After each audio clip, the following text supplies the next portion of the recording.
Hello students, हम लोग class plus two के अंदर थर्ड चैप्टर का ए पार्ट डिस्कस कर रहे हैं और थर्ड चैप्टर के ए पार्ट में अभी जो हमारे पास टॉपिक है we are on the topic this is second application of Ampere circuital law.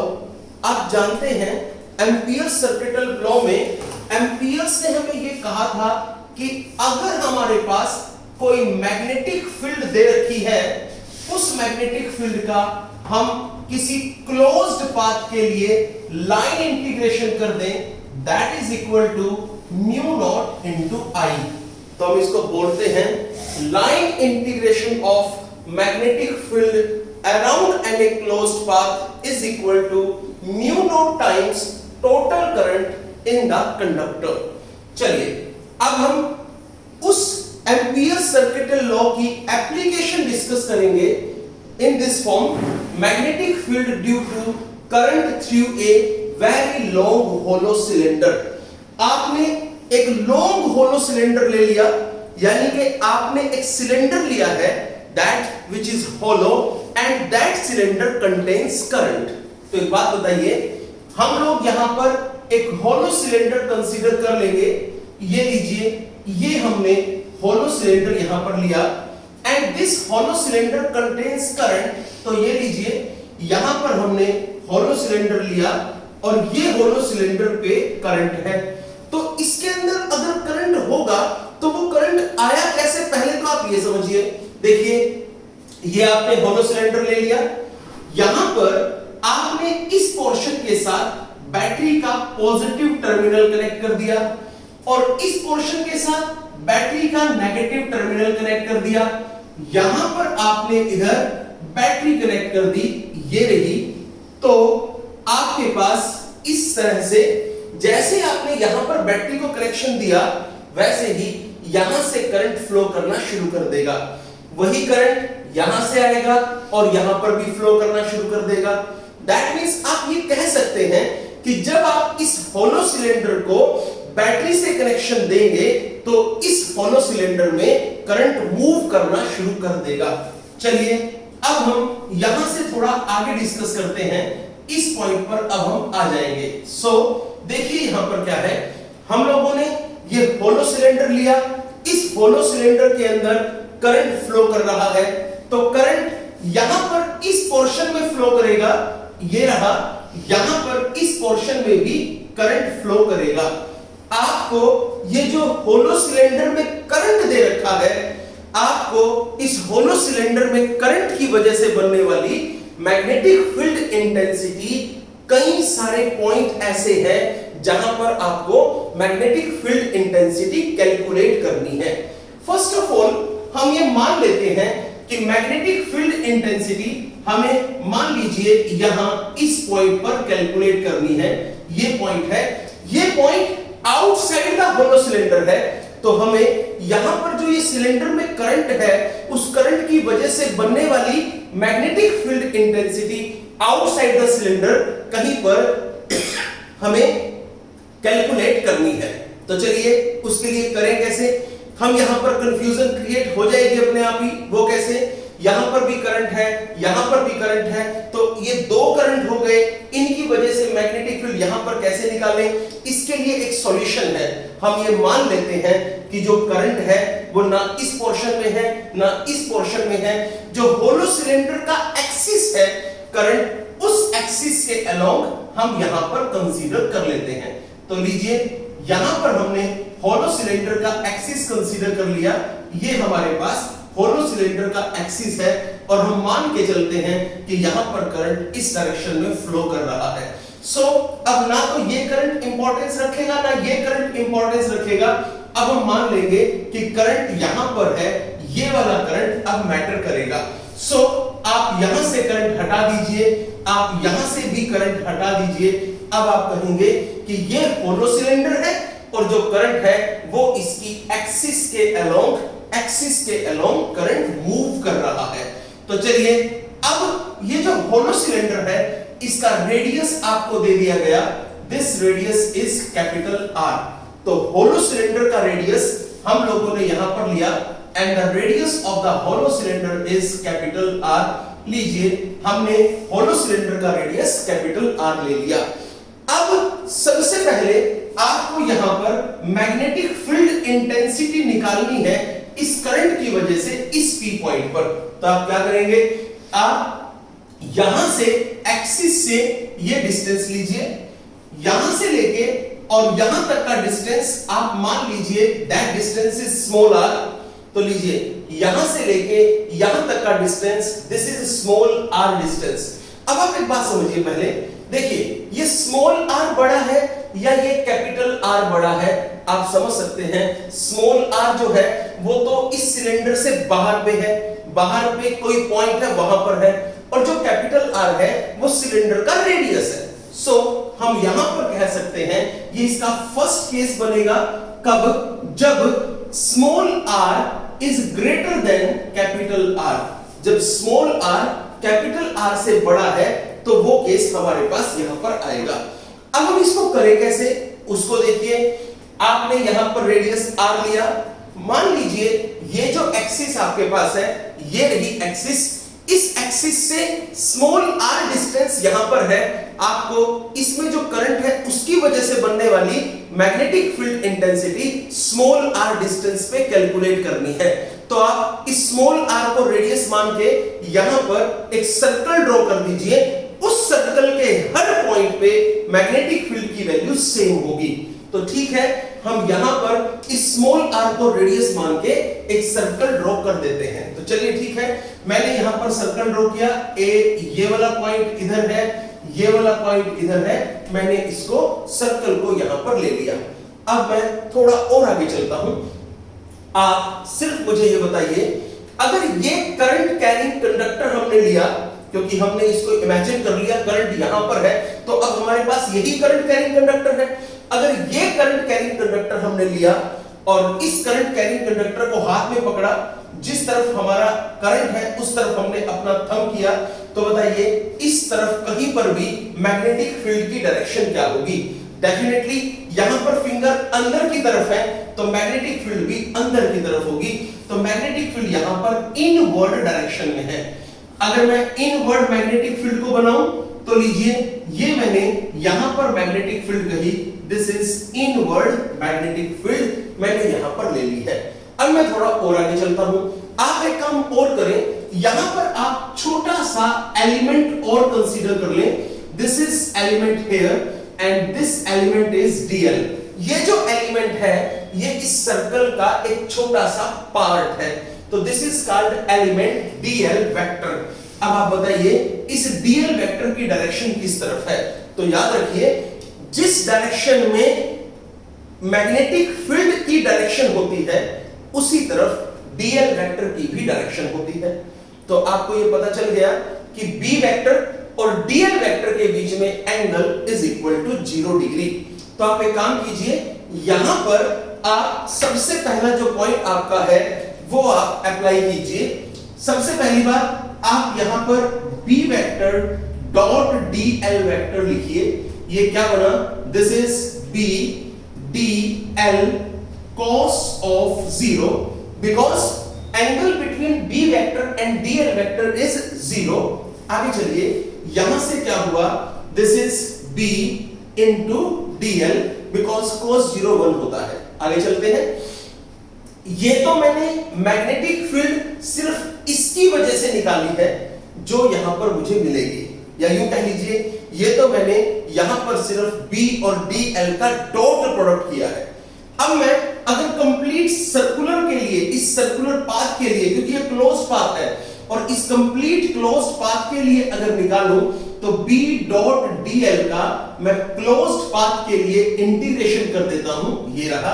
आगे चलिए, दिस इज यहां पर ये हुआ surface line integration of magnetic field around any closed path is equal to, ये b वेक्टर है और यहां पर आपने लिखा दिस इज dl।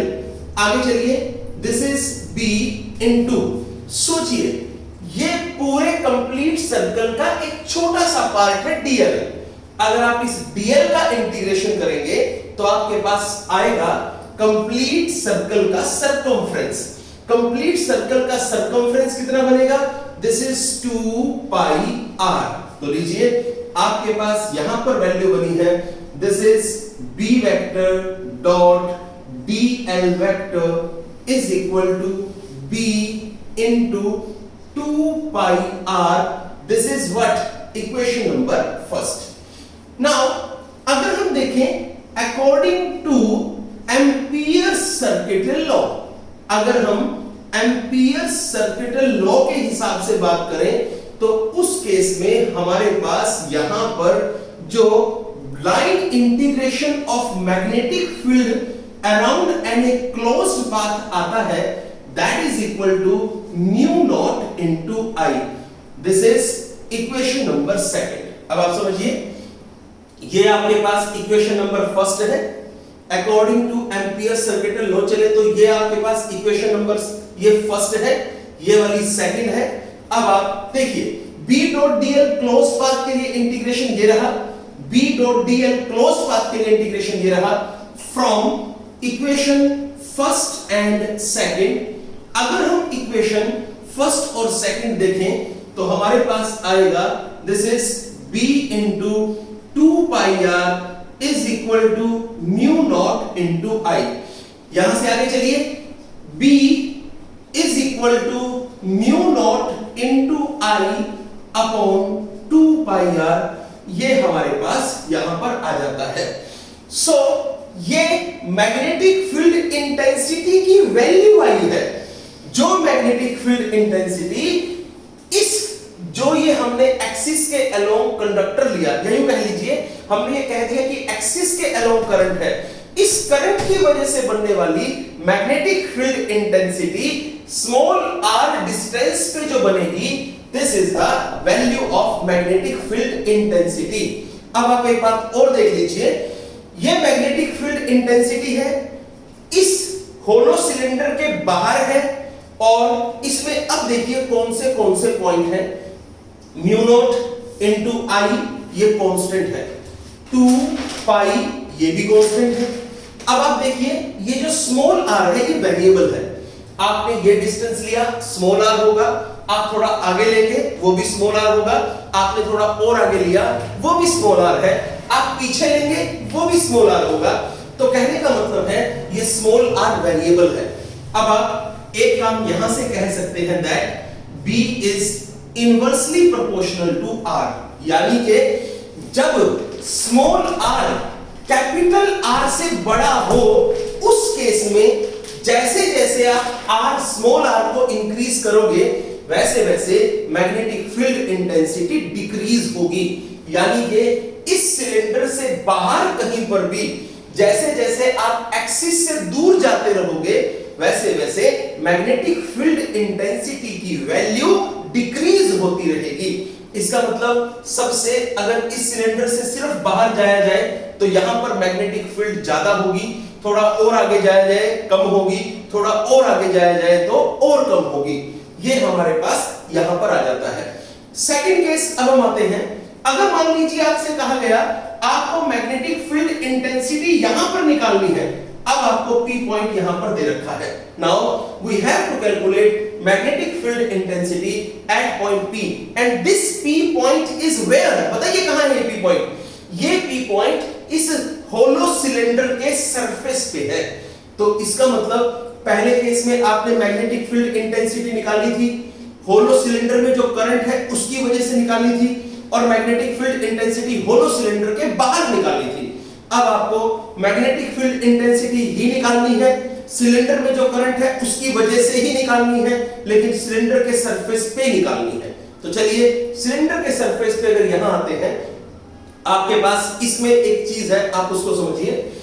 यहां से लेके यहां तक का डिस्टेंस, हम एक बात आपको ध्यान रखनी है, जहां पर भी आपको मैग्नेटिक फील्ड निकालनी है वहां से एक्सिस से वहां तक के डिस्टेंस को आप स्मॉल r से डिनोट करेंगे। क्लियर? अब आप एक बात बताइए, जब आपने यहां पर मैग्नेटिक फील्ड इंटेंसिटी निकाली थी तो यहां से लेकर यहां तक के डिस्टेंस को आपने स्मॉल r से डिनोट किया था। अब आपको मैग्नेटिक फील्ड इंटेंसिटी यहां निकालनी है तो यहां से लेकर यहां तक के डिस्टेंस को अब फिर आप स्मॉल r से डिनोट करेंगे। बट आप यहां पर देख रहे हैं ये जो है ये P पॉइंट और यहां से ये डिस्टेंस तो सिलेंडर का रेडियस है, और सिलेंडर का रेडियस कैपिटल R है, ये हम सब जानते हैं। इसका मतलब ये हुआ सेकंड केस इसलिए बनेगा, इसलिए आप यहां पर कह सकते हैं दैट व्हेन, इस केस में जब small r is equal to capital R हो तो क्या होगा। तो फिर आपको कोई प्रॉब्लम नहीं है मैग्नेटिक फील्ड इंटेंसिटी कैलकुलेट करने में। उस केस में आप यहां जहां स्मॉल r है वहां कैपिटल R पुट कर देंगे, आपको मैग्नेटिक फील्ड की वैल्यू मिल जाएगी।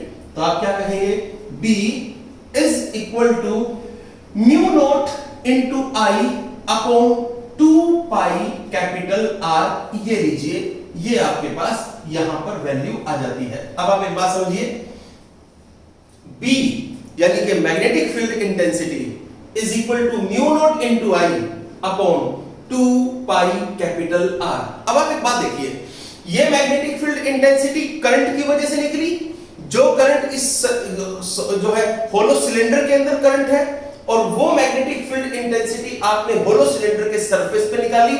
मैग्नेटिक फील्ड इंटेंसिटी की वैल्यू ये रही। इसमें देखिए कौन कौन कांस्टेंट है, कौन कौन वेरिएबल है। Mu naught constant, I current constant, 2 pi constant, और जो R है रेडियस, ये भी सिलेंडर का रेडियस, ये भी कांस्टेंट। इसमें तो सारी चीजें कांस्टेंट है, इसलिए आपको ये बता दूं यहां पर मैग्नेटिक फील्ड जो I है इस होलो सिलेंडर के सरफेस पे, वो मैग्नेटिक फील्ड कांस्टेंट है और वो मैग्नेटिक फील्ड मैक्सिमम भी है। तो चलिए यहां पर आपने सीखा होलो सिलेंडर के बाहर अगर देखें तो मैग्नेटिक फील्ड इंटेंसिटी डिस्टेंस के इनवर्सली प्रोपोर्शनल है। जितना दूर जाओगे मैग्नेटिक फील्ड उतनी ही कम होगी। सिलेंडर के सरफेस पे आओगे वहां पर मैग्नेटिक फील्ड इंटेंसिटी मैक्सिमम है। अब बात करते हैं अगर सिलेंडर के अंदर हम आ जाए तो सिलेंडर के अंदर, सिलेंडर भी कैसा, होलो सिलेंडर, अगर हम होलो सिलेंडर के अंदर आ जाते हैं तो उस केस में बताइए मैग्नेटिक फील्ड इंटेंसिटी कितनी बनेगी। तो अब आप इस पॉइंट को यहां पर समझिए, थर्ड केस क्या है।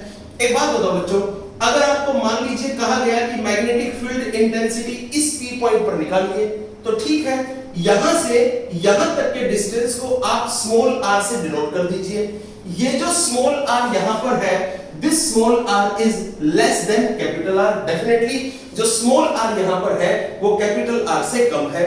चलिए आगे, यहां पर अब आप इसको रेडियस मान के सर्कल ड्रॉ कर दीजिए। ये रहा आपकी नॉलेज के लिए। अब मैं आपको ये बता दूं, आप सोच रहे होंगे कि चलिए ठीक है अब फिर वही रूल अप्लाई करेंगे, मैग्नेटिक फील्ड निकालेंगे।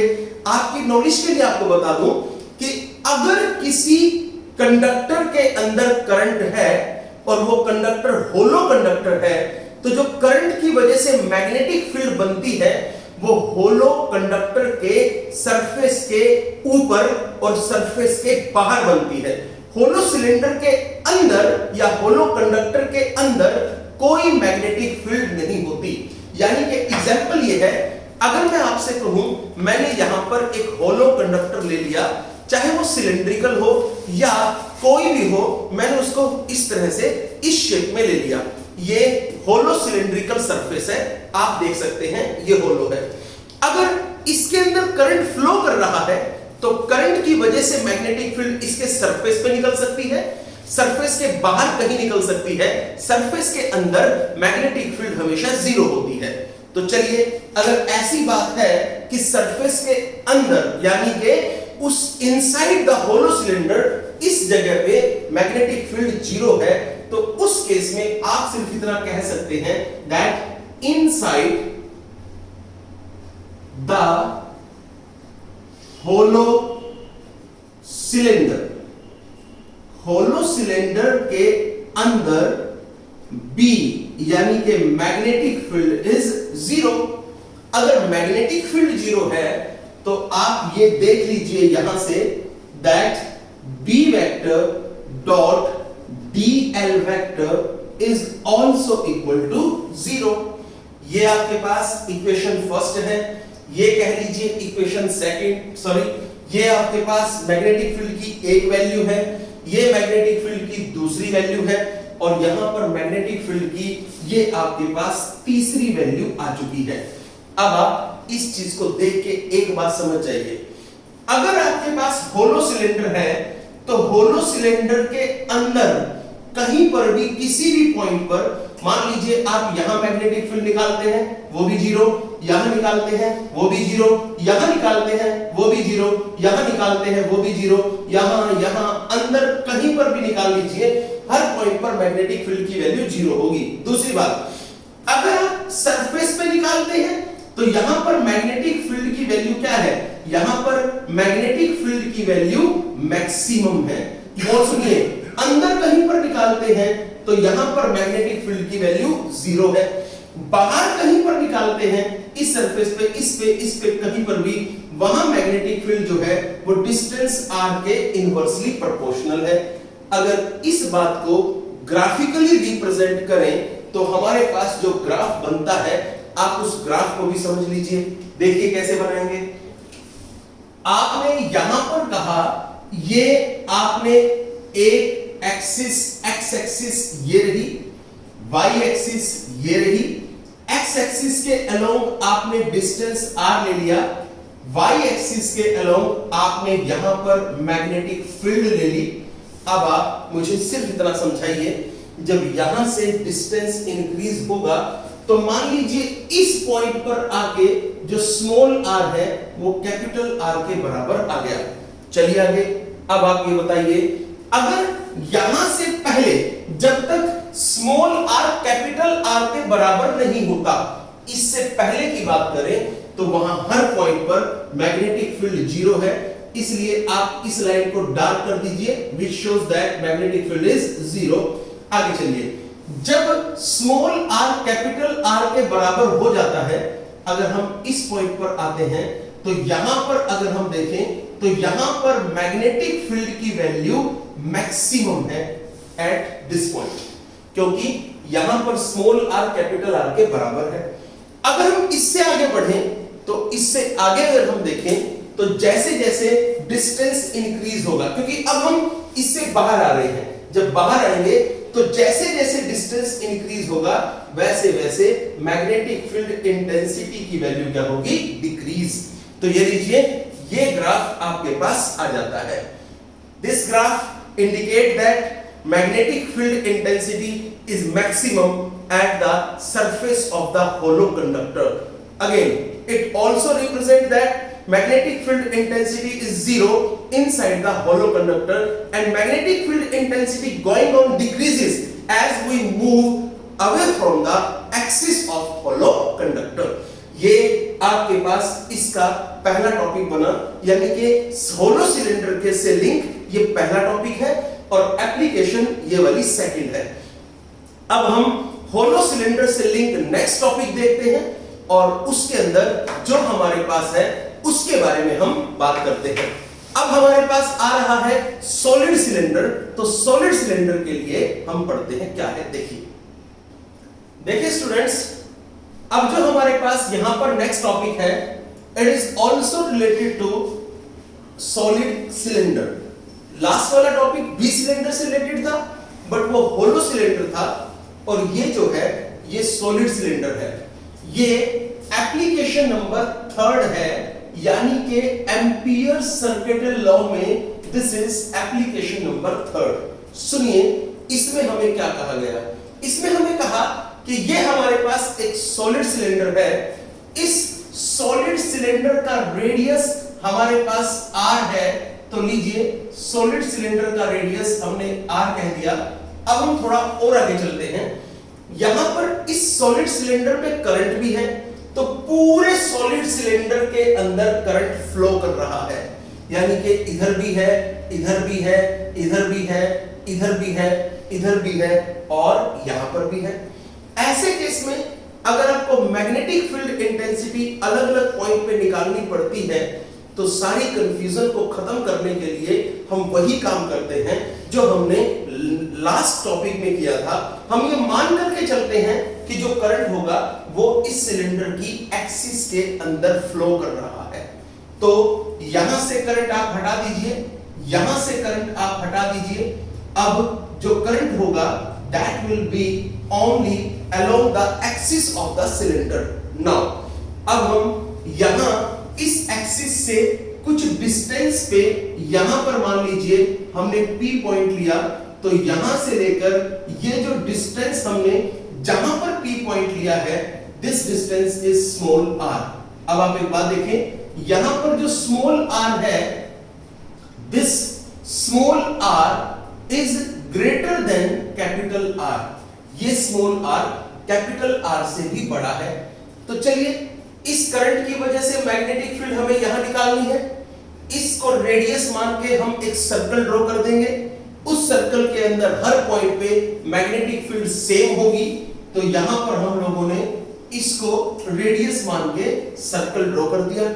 अब आप थोड़ा आगे चले, जहां पर आपको मैग्नेटिक फील्ड निकालनी है वो पॉइंट ये रहा।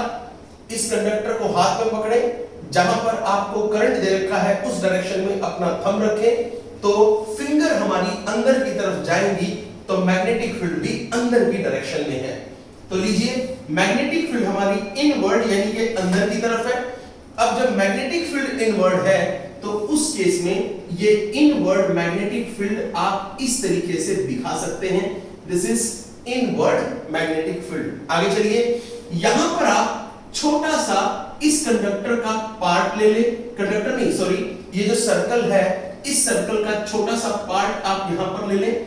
This is name as dl vector, और इसकी डायरेक्शन भी वही है जहां मैग्नेटिक फील्ड इंटेंसिटी की डायरेक्शन है।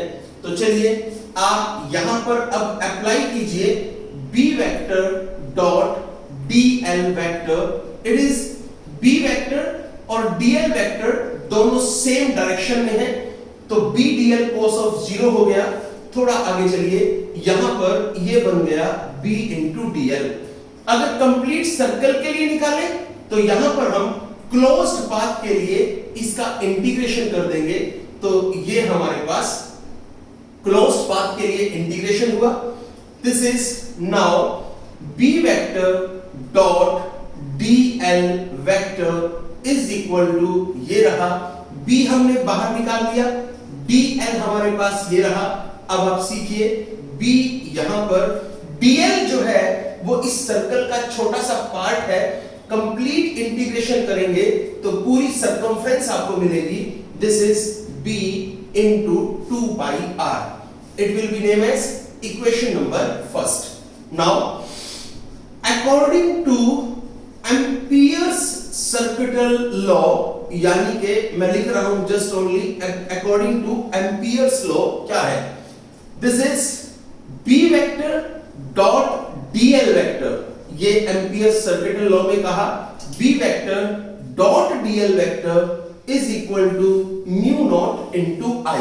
आगे चलिए, this is called equation number second. Now from equation first and second, अगर हम इक्वेशन फर्स्ट और सेकंड को देखें, this is b into 2 pi r is equal to mu naught into I।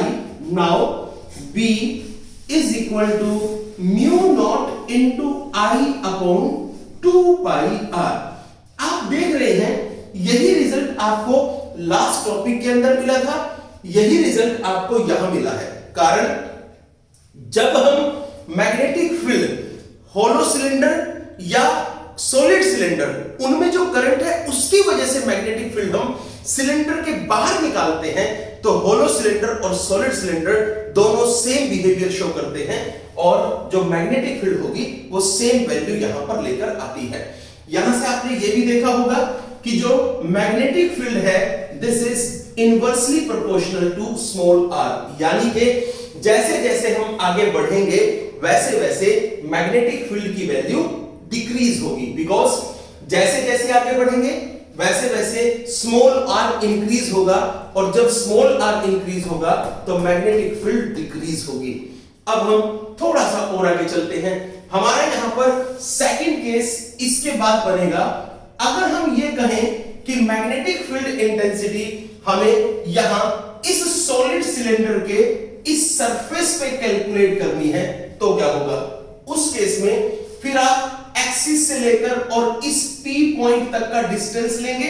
आपको मैंने पहले ही बताया है, जहां पर आपको मैग्नेटिक फील्ड निकालनी है वो डिस्टेंस एक्सिस से हमेशा स्मॉल आर होता है। तो यहां पर ये डिस्टेंस भी स्मॉल आर हुआ, बट यहां पर ये स्मॉल आर तो कैपिटल आर के बराबर है, ये लीजिए। तो हम यहां से कह सकते हैं that small r is equal to capital R. Now अगर स्मॉल आर कैपिटल आर के बराबर है तो मैग्नेटिक फील्ड की वैल्यू आपके पास जो आपने आउटसाइड द सिलेंडर निकाली है वहीं पर आप स्मॉल आर की जगह कैपिटल आर पुट कर सकते हैं। सो ये केस आपके पास बना when small r is equal to capital R, तो जो मैग्नेटिक फील्ड आई है this is mu naught into I upon 2 pi capital R। लीजिए ये आपके पास यहां पर मैग्नेटिक फील्ड इंटेंसिटी आ चुकी है। ये मैग्नेटिक फील्ड इंटेंसिटी जो आपके पास आई है ये इस सॉलिड सिलेंडर के बाहर है। यहां पर जो मैग्नेटिक फील्ड ये आई है ये सॉलिड सिलेंडर के सरफेस पे है। Now very important and slightly difficult अब है, अगर आपको magnetic field intensity solid cylinder के अंदर निकालनी है तो क्या होगा। यहां तक अगर आप ध्यान से सुने तो ये वही टॉपिक है जो हमने लास्ट किया है, बट इससे आगे it should be different from last topic. वो कैसे है उसको देखिए। पहले होलो सिलेंडर था, उस होलो सिलेंडर के अंदर मैग्नेटिक फील्ड हर पॉइंट पे जीरो है, तो हमने मैग्नेटिक फील्ड की वैल्यू को जीरो पुट कर दिया था। लेकिन यहां पर अब ये सॉलिड सिलेंडर है, सॉलिड सिलेंडर में पूरे सिलेंडर में करंट फ्लो करेगा। मान लीजिए आपसे कहा गया कि आप इस पॉइंट पर मैग्नेटिक फील्ड इंटेंसिटी निकालिए, इस पॉइंट पर, तो ठीक है आपको इस P पॉइंट पर मैग्नेटिक फील्ड इंटेंसिटी निकालनी है।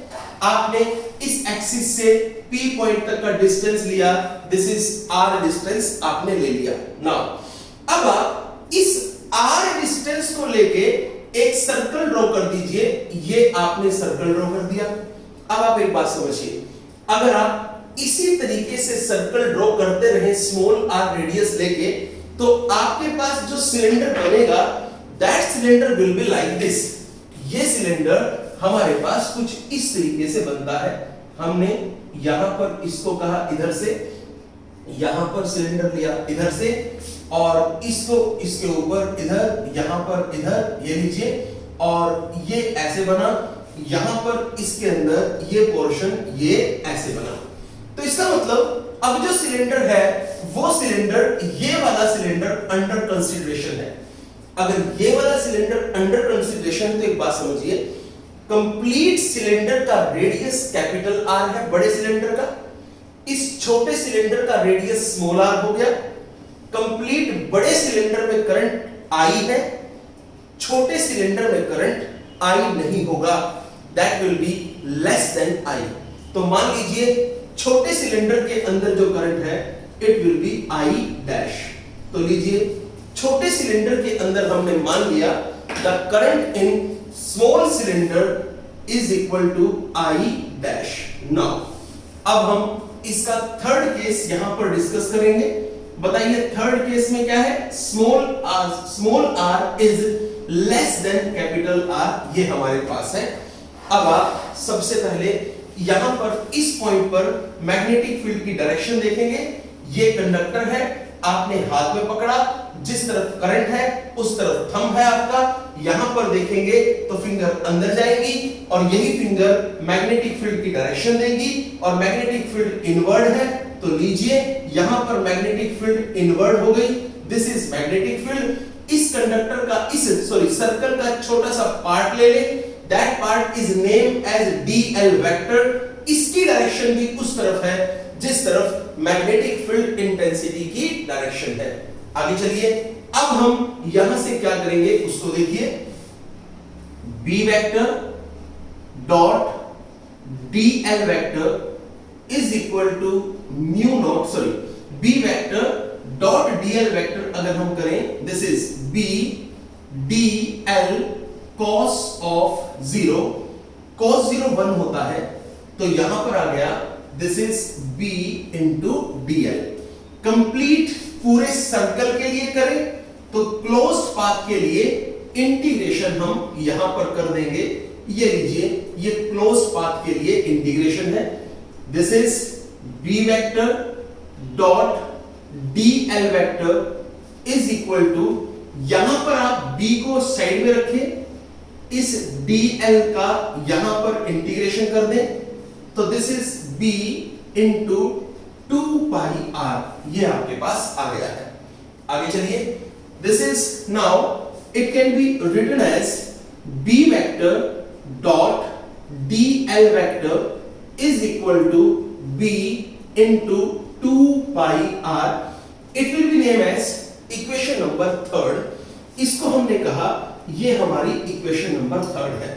Now according to Ampere's law अगर हम देखें तो according to Ampere's circuital law, उसके हिसाब से अगर हम चले, that law says that B vector dot dl vector closed path के लिए integration is equal to mu not into, अगर बड़ा सिलेंडर होता तो I होता, छोटे सिलेंडर में करंट I डैश है, it will be I dash. This is what equation number 4th.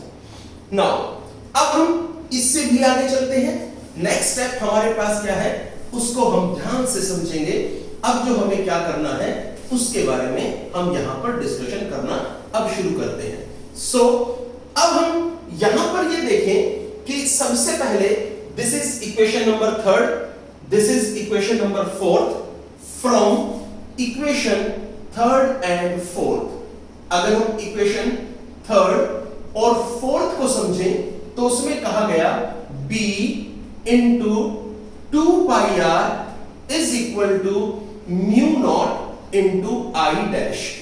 अब हम सबसे पहले यहां पर I डैश की वैल्यू को कैलकुलेट करेंगे। वो देखिए कैसे।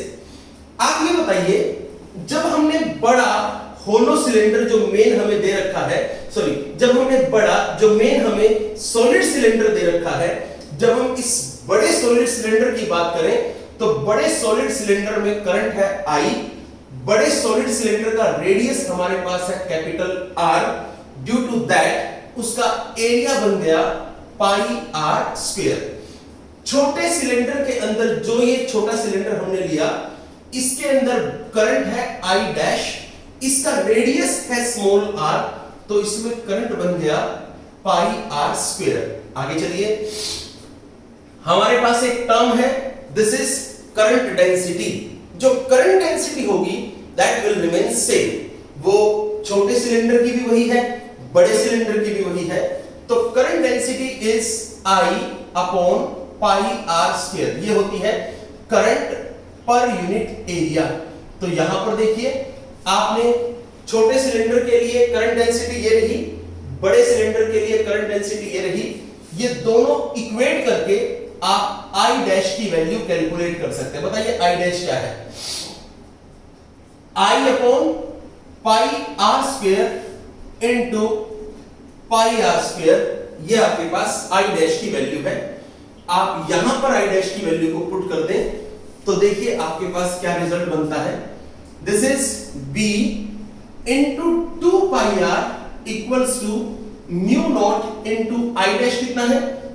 I upon pi r square into pi small r square. इस पाई से ये वाला पाई कैंसिल हुआ। अब आप यहां से b यानी कि मैग्नेटिक फील्ड निकाल लीजिए, that is mu naught into I, ये रहा, r स्क्वायर ये रहा, स्मॉल r स्क्वायर ये रहा, 2 पाई r आपके पास ये रहा। इस स्मॉल r से ये वाला स्मॉल r कैंसिल हुआ, तो b is equal to mu not into I upon this is how much 2 pi, ये है r स्क्वायर। आपके पास यहां पर ये वाली वैल्यू आई है 2 पाई r स्क्वायर इनटू ये है स्मॉल r यहां पर। चलिए अब हम इससे भी आगे चलते हैं। हम लोगों ने वहां पर जो वैल्यू ले रखी थी वो वैल्यू हमने इसकी यहां पर पुट कर दी है। अब हम इससे आगे चलते हैं, वो क्या है? आप देखिए, mu not into I constant value है, 2 पाई r स्क्वायर भी कांस्टेंट है, तो यहां पर जो b यानी कि मैग्नेटिक फील्ड है, this is directly proportional to small r। Small r ही वेरिएबल है, क्योंकि कभी वैल्यू हम स्मॉल r ये ले रहे हैं, कभी ये ले रहे हैं, कभी यहां पर ले रहे हैं, तो स्मॉल r ही वेरिएबल है। दैट्स व्हाई हम कह सकते हैं कि सिलेंडर के अंदर जो मैग्नेटिक फील्ड होगी, that magnetic field is directly proportional to small r। अब आप सीखिए, सिलेंडर के अंदर मैग्नेटिक फील्ड स्मॉल r के डायरेक्टली प्रोपोर्शनल है। सिलेंडर के सरफेस पे मैग्नेटिक फील्ड मैक्सिमम है, और सिलेंडर के बाहर अभी देखा था मैग्नेटिक फील्ड जो है वो डिस्टेंस r के, स्मॉल r के इनवर्सली प्रोपोर्शनल है। तो इसलिए अगर आपको यहां पर ग्राफ बनाना पड़े तो ग्राफ देखिए कैसे बनाएंगे। ये हमारे पास स्मॉल r है, ये हमारे पास मैग्नेटिक फील्ड है। अब आप समझिए, मान लीजिए यहां पर आके small r is equal to capital R हो जाता है, तो लीजिए यहां इस लाइन पर हम कहेंगे कि यहां पर जो मैग्नेटिक फील्ड है, that magnetic field is maximum. But इससे पहले यानी कि जहां पर स्मॉल r छोटा है कैपिटल R से, यानी कि अंदर मैग्नेटिक फील्ड जो है वो स्मॉल r के इनवर्सली डायरेक्टली प्रोपोर्शनल है। यानी कि जैसे जैसे स्मॉल r इंक्रीज होगा वैसे वैसे मैग्नेटिक फील्ड भी इंक्रीज होगी। ड्यू टू दैट रीजन ये एक स्ट्रेट लाइन आएगी। It shows that B magnetic field is directly proportional to small r। थोड़ा और आगे चले, सिलेंडर के बाहर अगर आते हैं तो यहां पर सिलेंडर के बाहर मैग्नेटिक फील्ड जो है वो इनवर्सली प्रोपोर्शनल होती है डिस्टेंस स्मॉल r के। तो इन दैट केस हम इसको इस तरीके से कह देंगे। ये आपके पास ग्राफ है, ये magnetic field due to current through a long solid cylinder आपके पास आ चुकी है। आई होप ये आपको प्रॉपर्ली समझ में आ गया होगा। कोई डाउट है तो मुझे प्लीज व्हाट्सएप कीजिए, अदरवाइज इन लेक्चर्स को कंप्लीट कीजिए। All the best.